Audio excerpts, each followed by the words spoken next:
Hari Om, Bhagavad Gita, chapter 15, verse 7. Purushottama Yoga.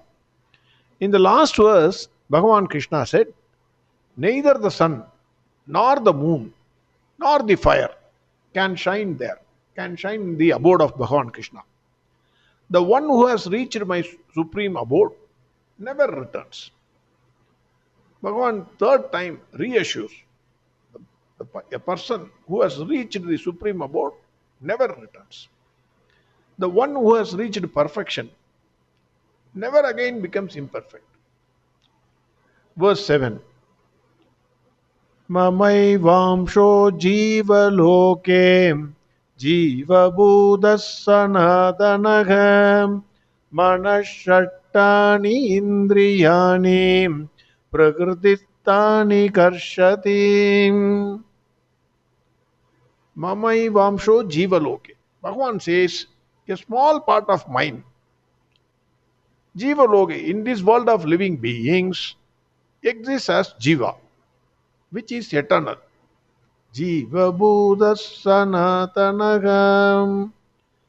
It draws to itself the five senses and the mind as the sixth, totally six, that rest in Prakriti.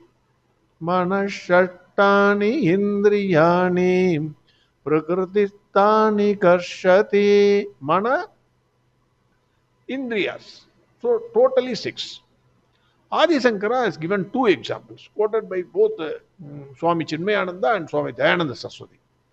There is part space and vast space. Part encloses a small space. Our house encloses a small space. We occupy a small space. If part is broken, the part space merges with the space. It is not that part space dies along with the part. The part is broken, then it merges with the space. Everything in this world is Brahman. When the part, that is ego, or the individuality is broken, then what emerges of that person is Brahman. That is first example. Second example is, it is like reflection of the sun in water. If water is kept in different vessels of different sizes, the sun will take the shape of the vessel size. It gets reflected in all the vessels, different suns appearing in the vessel. No matter how many reflections you see, there is only one sun, because of which there is appearance of many suns. The reflections are totally dependent on the sun, but the sun is independent of the reflections. Suppose if you throw all the water in all the vessels, then sun will not get reflected. That does not mean sun is gone. Sun is still there. So one is Satya and the other is Mithya. Similarly, Jiva is born out of consciousness. Even though the ego suffers joys and sorrows of this life, the essential nature of the infinite consciousness is not affected. The presence of consciousness in us vitalizes the entire body with life. Consciousness renders existence possible for any living creature.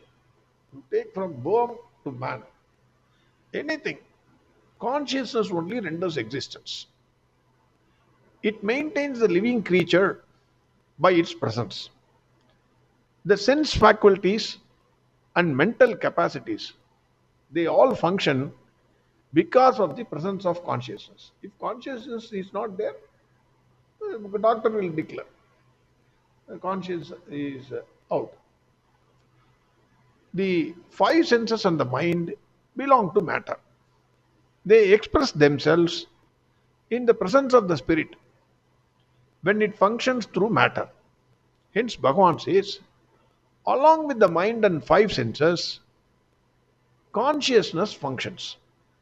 The conditioned self is experienced as limited ego because of ignorance, avidya.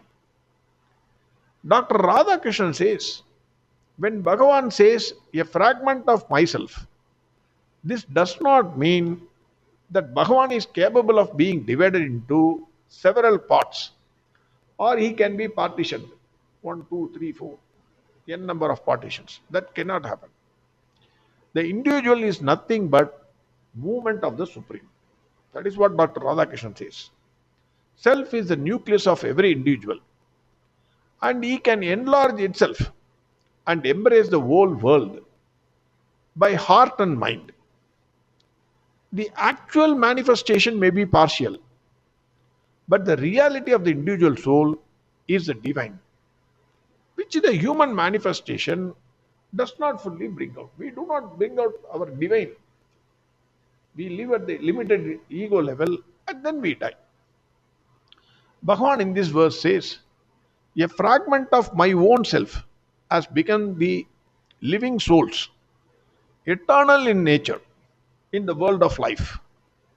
The soul draws to itself the five senses and the mind from the Prakriti. That is what Bhagavan says in verse 7. Mamaivamsho jivaloke jivabuddha sanatanaha manashattani indriyani prakritistani karshati. Next verse we will see tomorrow. Harihom Sarvam Krishnarpnamastu. Narayana Narayana Narayana Narayana Narayana Narayana Narayana Narayana Narayana Narayana Narayana Narayana Narayana Narayana Narayana Narayana Narayana Narayana